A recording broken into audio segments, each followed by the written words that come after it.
The views, takes and opinions expressed on this show are of the host's own and do not represent the views, takes and opinions of the Main Event Mark, PWPH Wrestling Network and its affiliates. Material and sources mentioned in this episode is for general and commentary purposes only. This episode might include strong language and may not be suitable for children. Listener discretion is advised. Stay safe and stay wrestle everyone. Welcome to the Main Event Mark. Okay. So, welcome to your Unfiltered Tagalog Wrestling Podcast. This has been the Main Event Mark Podcast. So, let's start with this. This will be a Mega AEW review. Kasi sabi ko nga, naiiwan na ako sa ere. For the past 4 weeks of AEW. Parang wala naman din akong regret na mag-skip ng AEW reviews lately on the show because hindi rin naman ako komportable on how AEW is at right now. So, I know people might be upset at me na iniiwasan ko yung AEW. Pero hindi ko iniiwasan. I'm just trying not to be frustrated on how AEW is at right now. So, I'm trying to review all of my previous episodes for this show. And apparently, the last time that I reviewed AEW was actually fucking June 6. June 6 ako huling nag-review ng podcast. And then I came back, Night of Champions. I took a lot of hibernation because I needed it. If hindi ito nangyari, siguro naka 300 na ako. But it is what it is. Tagal nung absence ko na yun eh. Kasi I'm trying to rest myself that time. But I get it. I'm still looking on things that I think I might be disappointed, but not the same as it used to be. Yeah, give me 1 second. Hard mode do really good. Yeah. It's just going to help me to cope up with this whole episode recordings today. But yeah, so AEW is kind of giving me a hard time right now. So that's why I don't want to watch it. Pero gusto ko na mag-skip. Dun sa previous episodes ng AEW Dynamite. The Dynamite 300. Kasi ito yung importante. Because I really have to point out this one thing that needs to be pointed out when it comes to this whole thing. And I think you will agree with me pag na-point out na natin ito. You will agree with me, you will understand me why I am doing this shit. Good Lord. I am waiting for something that I really want to happen. But I think this is the perfect time to talk about it. A lot of things changed in the business. And like what I said, everything what happened stays. Currently happened. So that's why a few weeks ago, while on my hibernation is on, apparently there are some people who thinks they are better than me. Who thinks they're better than what you expect. I am just showing bare minimum. But still, they think they're better than me. And I can't believe that I am ranting right now. I am doing shit right now on an AEW review that I don't need to. But I can't defend this bullshittery that's going on in the wrestling biz right now. And I can't defend either way how ridiculous it might be for some reasons and for some other aspect reasons that you might think about. But I don't really give a flying fuck on people who might think about it as a different way or a different scenario. But when it comes to AEW and these fans who wants to fuck with me around, I'm not I'm not going to take any prisoners, or not gonna take any bullshit. But let me say this from the bottom of my heart, from the bottom of my heart, don't fuck with me. I am saying this once, and I hope I'll never say this again. There are some people that might think that they are just dumb on how they are trying to be stupid enough to understand, because they don't clearly understand how it works. People in this wrestling community sometimes is really, really, really disgusting. And even though there's something going on, terribly stupid, hindi ko pa rin maintindihan why it needs to happen, why it needs to be the same, why it needs to be understandable, and why you need people to adjust it to be on the same path as what they think they are. As what they think they are. Why we really need to insist, why we really need to do something, why we need to do things that not necessarily stupid. But I don't really get something that is really going on, and something that might be a different thing, but I don't really care. I don't get it. I don't get it, bro. Something is not right if you really think I am not watching you guys. I'm just watching everyone. I am just trying to be in the someone that it might be a different, but it doesn't really matter anymore, because you are trying to watch on the same path as what you believe it's fucking true. Everything what you believe is a fucking false or a fucking moron to begin with. But I don't get it anymore. I don't get it anymore. I could not defend how assholeness this thing is going on, how things are going different, or how ridiculous people needs to understand bakit tayo masyadong nangingialam sa bagay-bagay. Eto, ayoko na mag-point out ng mga pangalan or grupo. Wala na eh. It's none of my business to point them out. Pero it needs to be said, because people kasi, masyado na kasi tayo nagmamarunong sa mga bagay na hindi naman dapat pag-usapan. No?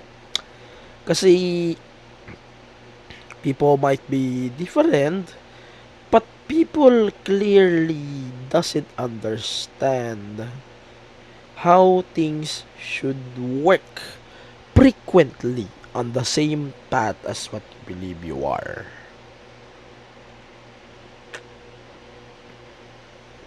But like what I said, people might think about me, or baka nga sabihin ng iba dyan, masyado na rin ako nagiging grifter. I'm not a grifter, you idiots. Kasi people are just trying on the same path as what they believe to. And people will never understand, because they are just caring about what they believe the most, because that's what's important for them. Hindi ako naniniwala na hindi ka totoo sa sarili mong salita. Hindi ako naniniwala na sincere ka sa mga gusto mo. And I don't believe that. And how you're going to spin it around is not convincing as it should. Diba? As it should. Paano mo papaniwala ngayon that you don't play these cards, that we don't think it doesn't work on a scenario it clearly doesn't work, diba? You might think about it differently, you might think about it as a different scenario, but like what I mentioned, if you wanted to tell around about this same scenario as it used to be, you don't have to be on the same path as me. I'm just gonna tell you this before we actually continue. You don't have to outsmart me. Trust me. Because you're never gonna win something about me. Hindi nyo ako magugustuhan if I am telling facts. And it proves every time and time again. Hindi nyo ako magugustuhan magsalita ng hindi maganda. Kasi maraming nagagalit sa akin because of the truth that I am sharing with the people. And sa sobrang kagaguhan nga ng mga pinagsasabi ko, people are trying to down me over. No? Sinasabi nila masyado na daw akong sinungaling. And there should be only one community that's dominating it all. And they think that I am lying to everyone. Hindi nyo ako maririnig magsinungaling when it comes to wrestling. I am just here talking what's the right, what's the facts that needs to be said in front of the people who is listening on these shows. If you're listening to me, okay, thank you. And I really appreciate that. If you're here to criticize me, to compare me to different podcasts, content creators, I don't think you deserve my time. It's not the time to compare me to them. I don't think I can be a comparable shit to these people, or I don't think they can compare me to something that I can't take it anymore. I don't want to be compared. I just want to be low-key. That's why we're doing this. That's why we love this. That's why we are on a business. I don't want to be compared. Like for real. I'm not saying this as a shoot. I'm just telling you guys what's the facts. Because that's the facts. And we will go like that, you like it or not. If you don't, that's a problem that you need to resolve yourself. Because you shoot yourself in the foot on something that you might not like. Kasi problema mo yun. Bakit mo ipipilit sa akin yung problema mo? If you want accountability, you should understand either that you should take it as well as part of your responsibility. If there's one thing that you don't understand, and I don't think you're winning at most, you just have to understand you're not winning a war with me. Because you will never win a war with me. That's my guarantee. If you want an understatement, Mr. Gentleman, that I don't feel that they are really gentlemen. Bare minimum. Give us bare minimum, and I will believe you the most. If you don't deserve my trust. You don't deserve my shit. That's the reality, man. Going back, speaking to reality, man. This week's Dynamite. This week's Dynamite, man. Dynamite 300 just happened yesterday. As we're recording this episode, got 584,000 ratings and .16 demo last night behind football, soccer, baseball, Fox News, and HGTV. Guys, by the way, HGTV, I don't know actually HGTV this, but I'll just put it in a perspective that Filipinos actually does understand, no? HGTV, actually kayong kumalang din narinig yan. Even if I work on a company before that's actually affiliated to HGTV, but let me tell you this, HGTV is affiliated to Warner Bros. Discovery, and they are also streaming it through Max. So they are under Warner Bros. Discovery. So you can tell me that Home and Garden channel actually defeated AEW. You're actually going to tell me that HGTV is beating AEW in the ratings. Maintindihan ko yung football or yung baseball. Maintindihan ko yan eh. But this unbelievable, man. Unbelievable. But like, yes, football is different in the States, but I'll just call it soccer because it is what it is. And I can't believe that I am saying this. But AEW, we need to talk about a lot. Because that's a problem that you need to understand.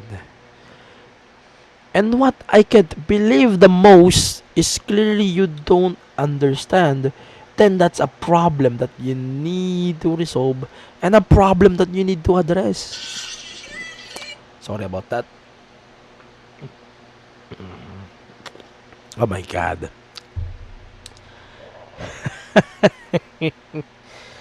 Wait lang. So I am now looking on this clip because it's really alarming, no? Niretweet ko pa nga itong clip. Give me 1 second. Niretweet ko yung same clip na to. So this is from JD from New York, no? I don't really listen to JD nowadays kasi ang dami niyang takes na tagilid, no? Pero eto, there's a really really big point that I really need to start on when it comes to this whole AEW review or exercise that we will discuss.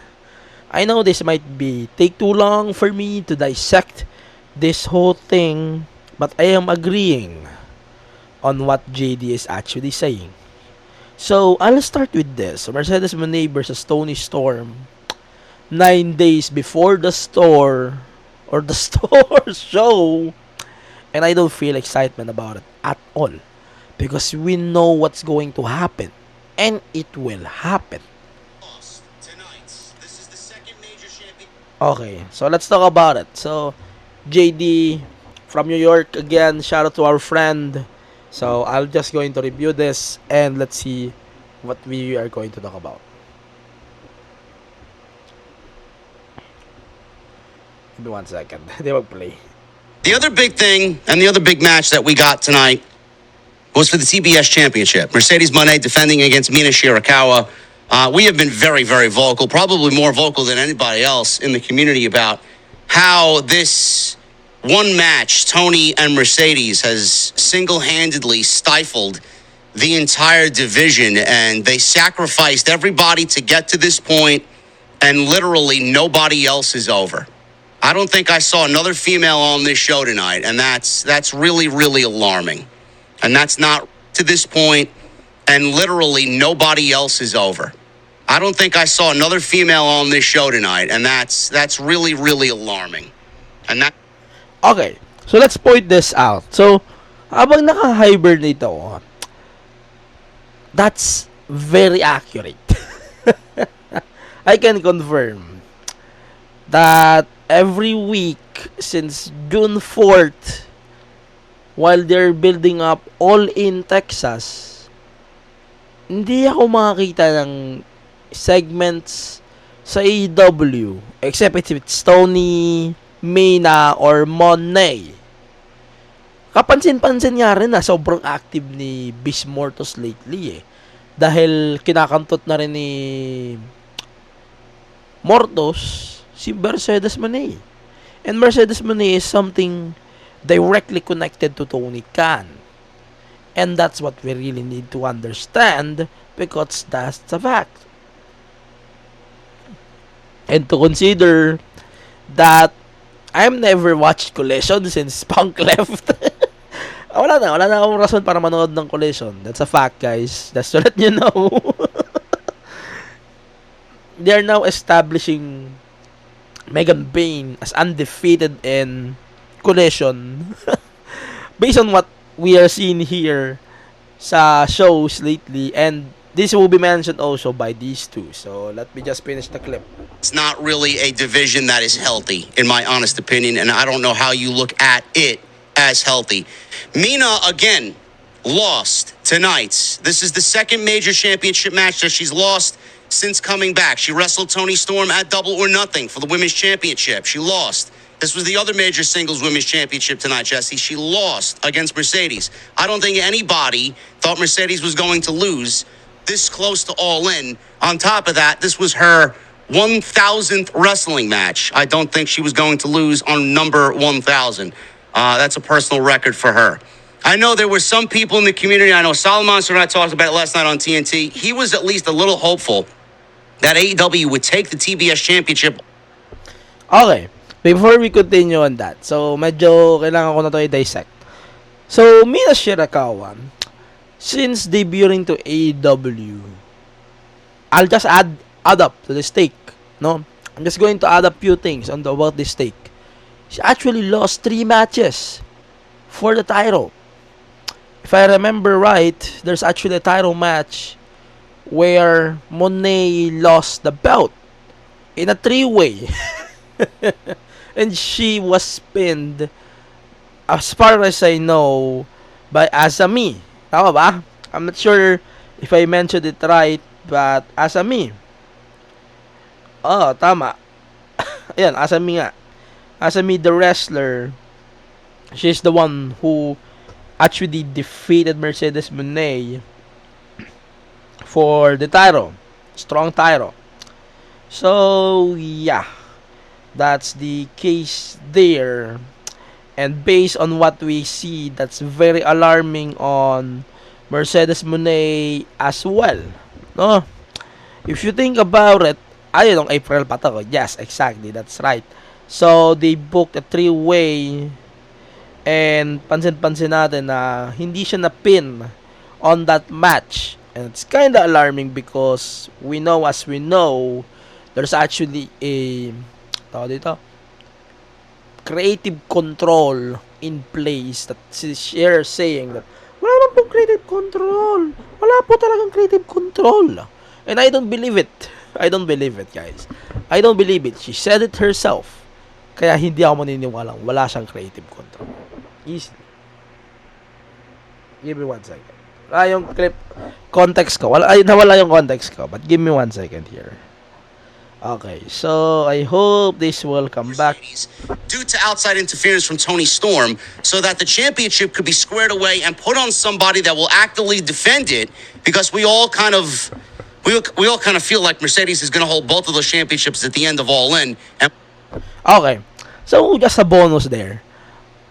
Bakit kaya nalang didinarap to kay Marina siya? Fear? Or even like kay Sky Blue. I think Sky Blue is doing a really good job. Or even Megan Bayne. Takinang gusto ko nga bumalik si Camille. Even though it's not possible as we speak. But at least there's a credible champion or challenger who can actually compete for the TBS title and not this woman. No offense, but I don't think she is better than what we expect. And I don't think either that Mercedes Moné is actually the one that needs to drop the belt on. So that's stupid as well. To understand what's going on. And it's clearly either to be shared that if Mercedes Moné is actually telling us that, okay. I think this should be it. This should be it. This should be the perfect time to actually tell about this bullshit. And it's still like what we are telling or what we are expecting. That's really something that we should see a lot. And that's very alarming to the most of time. So we're just going to continue with the clip to see why I am pointing this out. I am really pointing this out. Good is that going to do for the TBS championship? It's just fucking ridiculous. She won tonight. She retained. How are you feeling about it? Are you any more, I guess, disgusted over the fact that they single-handedly continue to just do wrong with the division, do wrong with the title, not making the appropriate changes? Or are you at a point where you just don't give a shit? You're just expecting everything to happen the way we all kind of laid it out? No, I'm still pretty much interested in this because I want to see how Tony Storm gets treated by the end of it. I'm glad Mercedes won and retained tonight because I feel like if she would have lost that title to Mina, then she was going to beat Tony Storm for sure at All In. I'm still holding out hope that Tony Storm walks away the winner at All In. I am definitely over Mercedes and everything that she is doing right now. It is not doing it for me. I don't understand how parading her around to be this omnipotent fucking female wrestler is to the benefit of anyone except her.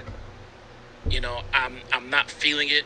I just got done watching Collision, and they got all of the women over there doing a whole bunch of shit. They're still presenting Megan Bayne as this unstoppable force. In Collision. And they are now touting how she's undefeated In Collision. on Collision.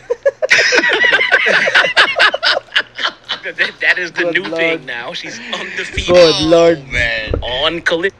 Oh, isa pa. Bago tayo maglokohan. Tama yun. Ayan, see? Tangin na.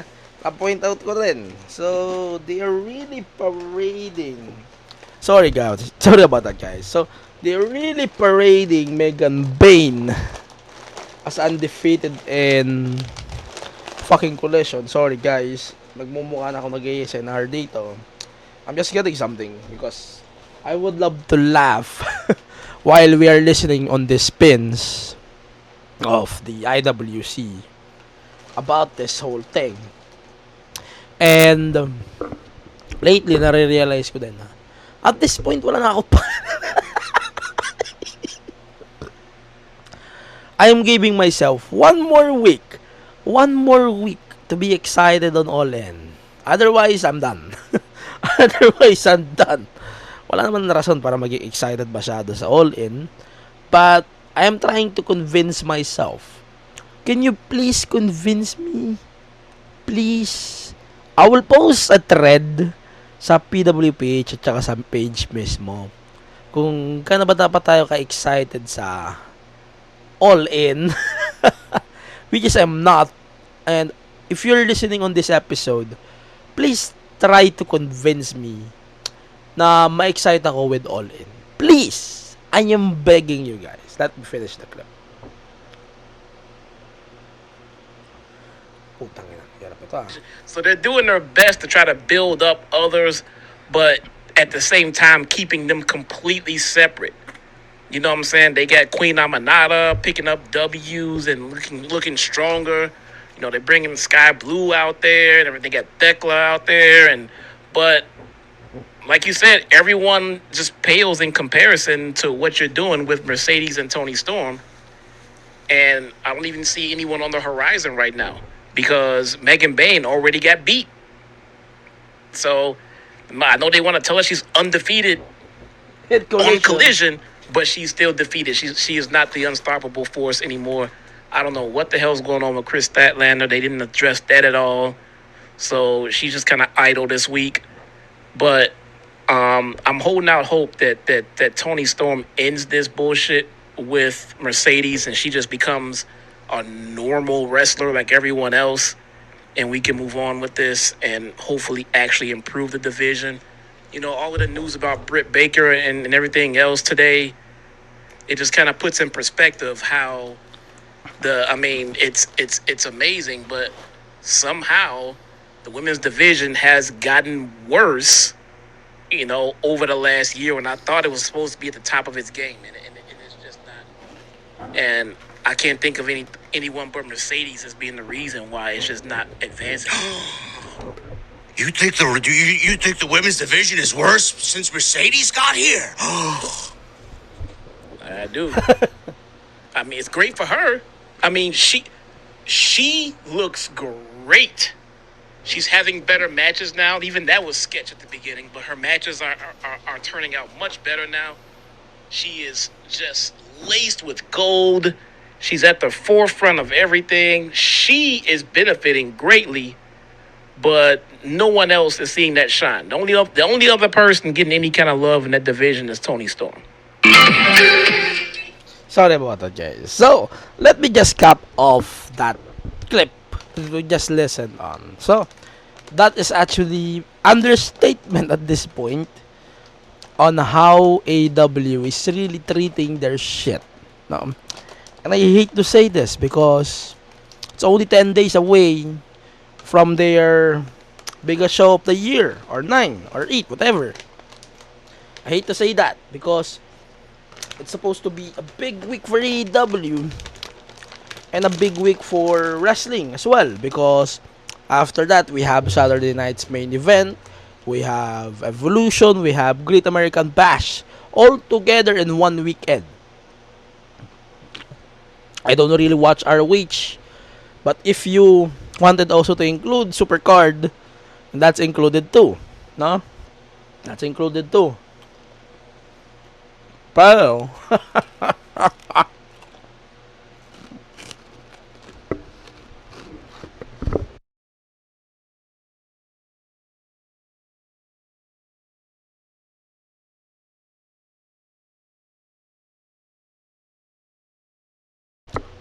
let's face it, bro. I don't get it, man.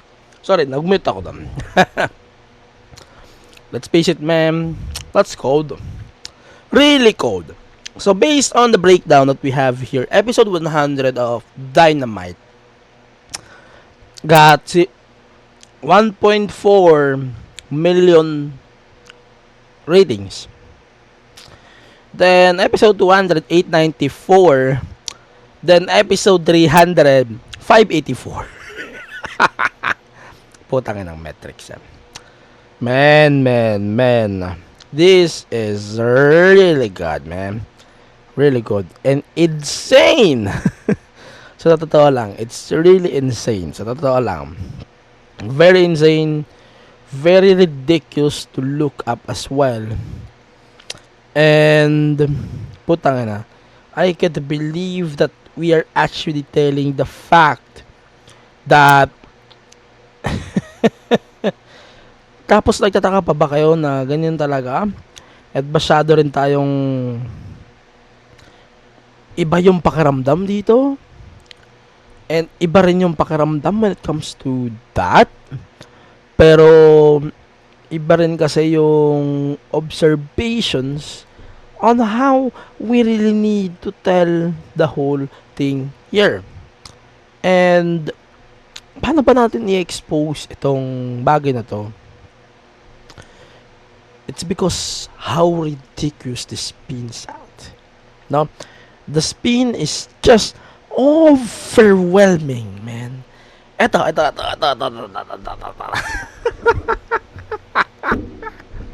Ito. Okay. So, Dynamite Dave. Bago tayo mag-review ng Night of Champions, a different episode. Ito ang patikim ko. Literally, patikim ko for the next episode of the show. Ito, may preview na tayo. So, this is from Dave Meltzer, of course, the best GOAT Ariat that we have. Let's go. Like, everything they did, I mean, it was very predictable if you watch WWE matches. You know, you basically, you know, the new thing is that you rely on your few moves and you do them over and over and over again, and that's what they did. And they both can do those well, so that was fine. Everything else in the match looked good. They were good. The only thing, and they actually did the spot twice, once early and once later, was this spinning neck breaker spot that Punk does. And okay, because I actually just started dance class like 2 weeks ago, so I'm doing dance lessons, right? Oh my God. Okay, so both times it was just like, I'm watching this going like, God, this was me week 1 of dance lessons. That's how bad that neck breaker looked. And it's not even me in week 2. I go, like, week 2, I'm already better than this. Like, they were so slow. Everything else was good, but man, that neck breaker, it's like they were 2 guys that were, like, that it's like 2 guys, like, doing a move that, for whatever reason, those 2 guys shouldn't be doing. And then they went and did it a second time, and it looked even worse the second time. It's just like, oh, Dave, as you'll learn in dance class, if at first you don't succeed, you must try again. Oh, yeah, you do it, but, you would think that, like, you're in, it's like, if you're out there in front of a pig. Dave is stuttering like Yan ka na. Di ko na kaya patawarin to. Dave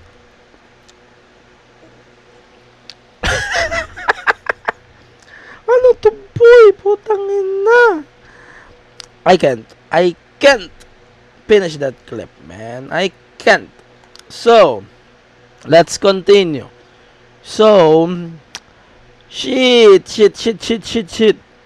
BJ Beto is exposed this bullshit. So, they are jumbling bullshit when it comes to this whole thing. And it's ridiculous also. And people are actually trying to share or to bullshit with the whole thing here when it comes to this whole thing. And here's the last thing. I think I missed this a lot. No? I think I'm not saying... ito, very important. This guy here says, Brian Davis insistent AEW does 500,000 streaming, despite that running basically against what WBD said. Do you believe they do 500,000? Okay, first off, that's incorrect. He does not believe that. What he has said is that nobody seems to have a real number, and that the closest we have to anyone claiming to have a number through sources at WBD is BJ Bethel, who claimed 500,000. Now, Dave himself has said that sounds really high, and I agree. And the thing with streaming is we don't know anything about anything. Like, what does any of this even mean? I don't think 500,000 individual people are streaming Dynamite every Wednesday. I'm not saying that BJ is wrong. Whatever numbers he got, I'm sure are numbers that he got. But, like, what does that mean? Over the course of 2 hours live, 500,000 people watch 1 sec? Well, I don't know what that means, okay? What I do believe, and what Dave is also now sort of coming around to, is it's probably between 100 and 250,000. That's high too. Depending on the show, depending on the night.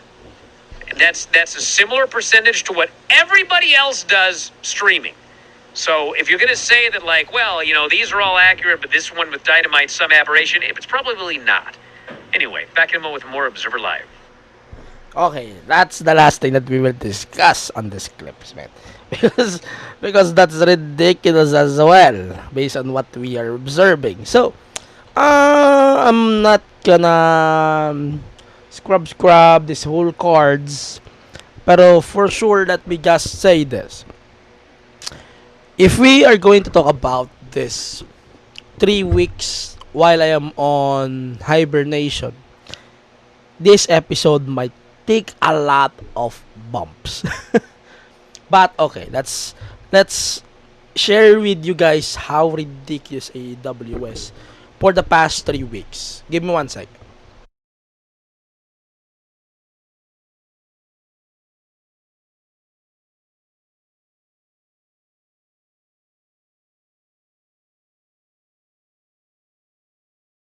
Okay. So, the state of AEW when it comes to this build, going to all in, I don't think it's good. I don't think it's great. I don't think it's really bad either way. But if it does, eh, excuse me. Ayan, nagbo-burp na ako. Hayop na yan. What I do believe though is this episode, for 4-hour episodes of Dynamite and Collision. Sana din na ito maulit. Nakikiusap ako, Tony, can I'm begging you, man. So, doon na maulit ng 4-hour episodes of Dynamite and Collision. Because I know and we know that stinks. Ayan. So, itackle ko muna ito ng mabilis, no? Kasi, it's getting stunk. So, Swerve versus Ospreay on this match. I think this is okay. Pero, I'm not gonna give it 5 stars like Dave does because it's a Meltzer Nomics match and it's Will Ospreay match. He's jerking around this match. So, yeah. So, parang medyo nakakabuisit yung 30-minute limit. And then, Young Bucks, tas Death Riders, ay nag-grounded na yung mic ko for whatever reason. But, yeah, I'll just keep it here. Ayun. So, medyo, ako kasi yung impression ko na pinagsama nila yung dalawang disastrous groups in Death Riders and dito, the Young Bucks, extension to Elite with Okada. Still, technically, affiliated pa rin naman sa Elite si Okada, so it does make sense. So, in this case, that was very average if you talk about it. But I'm not gonna say it's a 5-star worthy match. And parang ito yung point na okay, I'm just going to try to convince myself when it comes to this whole thing. But still, I'm not gonna give it the appreciation that it deserves. Okay, so continue tayo. So, this build for the tag team title picture, I don't like it. Sorry. Let me just tell that as it is. The tag team title picture, even with the past 3 weeks that we are talking about this whole thing, wala talaga. Hindi ko talaga kaya. Then, so yun, putang ina, nag-grounded na naman yung mic ko. How I'm going to make sure that this mic won't bear on me, man. Ayun. So, Okada and Omega, this is not impressing either. Wala talagang feud sa All-In na nagpa-impress sa akin. Compared last year, at least on last year's All-In, I'm really all-in, no? Like the Tony, Mariah May, now Blake Monroe. I really love it. The Bryan Danielson Swerve, at least doon, convinced ako that Bryan is getting what he deserves, and I think the match was really good then on All In. Pero ito Death Riders, Kenny Omega, Monet, just Mario, I can say that was really bad. The confrontation is just bad as fuck. So I'm not gonna go down on these other cards, and I find the Base Mortos thing ridiculous either. I'm not gonna go to these collation cards either way. And that's it. So I'm not gonna dunk on that. So let's go continue to Dynamite Mexico. Ito yung sa tingin ko bibigyan ka ng magandang review kasi ang ganda ng Dynamite Mexico. As in, no? Dynamite Mexico, I think that was really good. Most of it. I'm not gonna say it's a... I'm not saying though that it's fine, pero I think this is really good. So the Hangman promo in Mexico, yung Spanish promo niya, that was really good. That was really good. Kasi I believe that yes, it's Spanish, pero medyo nga naman ito yung pinakamalaking story nila yun pinag-uusapan nila So, we need to give emphasis on everything that we are talking about, even though we are only weeks away from the big show.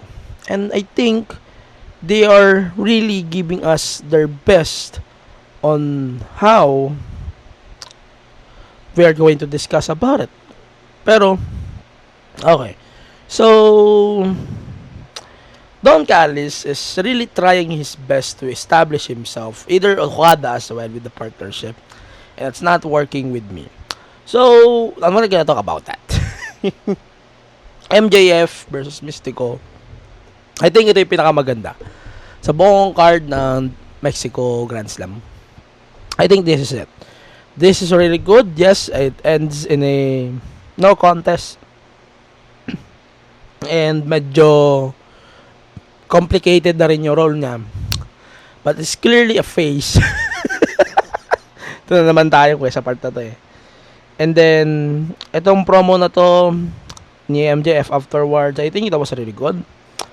And then, the Mystico is fine. I'm not saying he's dumb. But, I can tolerate him compared with the other luchadors over on both CMLL and AAA. I can tolerate them, to be honest. Eto, 4 million pesos, not in Philippine pesos, match. I'm not gonna talk about that because that's no sense whatsoever. And then, yeah, the big news here is Mercedes Moné got herself a new belt, the CMLL Women's World Championship, beating Success. And yes, I'm kinda late about this, but the match was okay. Then we have the main event, Beast Mortos again main eventing, and yeah, that was really stupid. Mortos is not. Yes, are they trying to build him, establish him, sure thing, but I'm not going to say that he is great. And yes, build him well.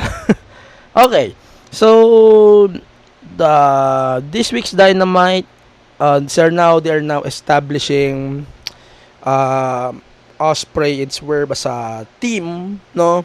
So parang they are trying to establish their partnership, and also Bucks is trying to manipulate them all along. So parang in a way, in essence, na okay, we're going to establish them as a team now, but we might screwing Hangman Page down the line there.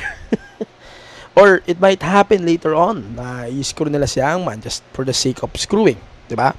Pero like what I said, it might happen either.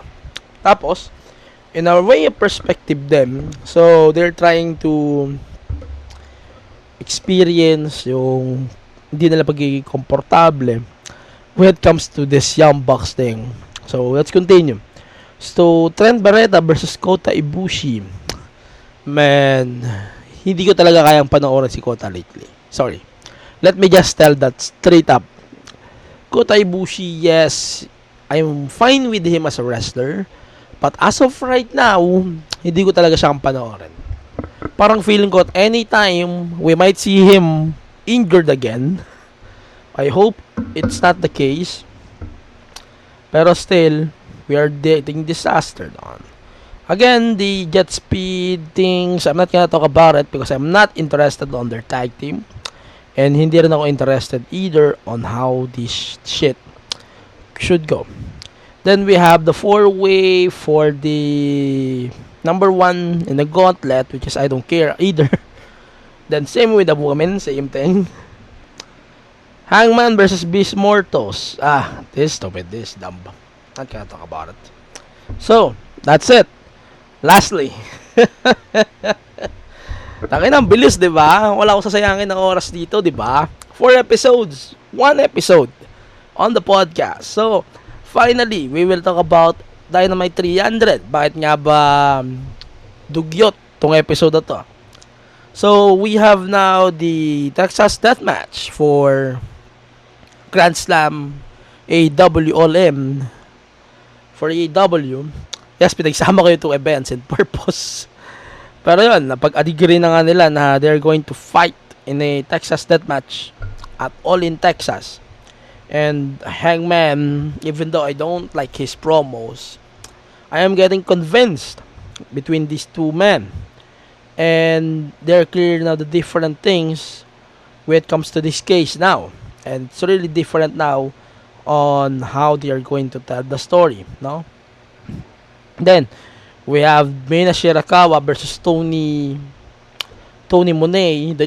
Mercedes Moné. Man, sorry, I have to say this, but they are really putting Mercedes Moné off rails. And I'm hoping that Tony is winning at All In. Pero putang ina, it's time for Mina to win something in AEW. It's time. I don't want them to waste their shit on Mina Shirakawa. But I wish either way that Mercedes is losing at All In. That's one thing for sure. No? Yun yung gusto kong abangan talaga. That was really good. Then, what we're going to talk about? Another 4-way, I don't care. 4-way na naman. And yeah, I'm not gonna talk about this heroes versus villains because it's kind of dumb and shit. It's basically a sponsored match by Superman. Not gonna talk about it. So that's another Superman match. Osprey versus Swerve versus La Faction Ingobernable. Ato, hindi ko na pag-usapan yung buong match. But, eto, ang pag-uusapan natin dito is the stakes. So, they just made this official after that match. So, it's going to be the Young Bucks versus Will Ospreay and Swerve Strickland. If Swerve and Ospreay wins, tanggal na ang Elite as EVPs or the Young Bucks. If the Young Bucks wins, Swerve and Ospreay not going to get any title shots for 1 year for the AEW title, and they agreed on that, so that's okay. Then the main event, Kazuchika Okada versus Kota Ibushi. That was bad. Not gonna talk about it for long. I just think that it's pretty average, pero I don't think they delivered the most when it comes to this whole thing. And okay, let's say the storytelling of some of the stories are there, but clearly this is not it. I agree. This is not fucking it. So the vibe is not it. They're trying to impress me, but they don't. So Collision, not my watch. So we're just going to talk about WWE on the next episode of the show. So with that said, thank you very much for listening again on this episode. I know we dunked a lot when it comes to this whole wrestling thing. Then we know that we also properly addressed this whole thing. And then parang napag-usapan na rin natin kung paano namin to tinakel a lot dito sa podcast. And yeah, thank you again for listening on this podcast yet again. So, follow the podcast on all of the social media platforms at the Main Event Mark PW, and also follow the podcast on all of the social media platforms at Main Event Mark PW. Wala na akong masabi. At patreon.com/Main Event Mark PW. Ano pa ba? Ayun. So, wait lang, ano pa ba iniisip ko? Wala akong maalala. Pero yun, I hope you can support the show. We're going also to record the same day thing for, ano pa ba? Night of Champions. We will also record that on a different time. Tapos pag-usapan na lang natin kung ano yung mangyayari pa with Grand Slam. And then, yun. So marami-rami tayong pag-uusapan when it comes to this whole event. And for sure, marami-rami din tayo pag-uusapan about WWE. So, Again, thank you very much for listening on this episode right now. Again, this is Angelo Fenera from the Main Event Mark.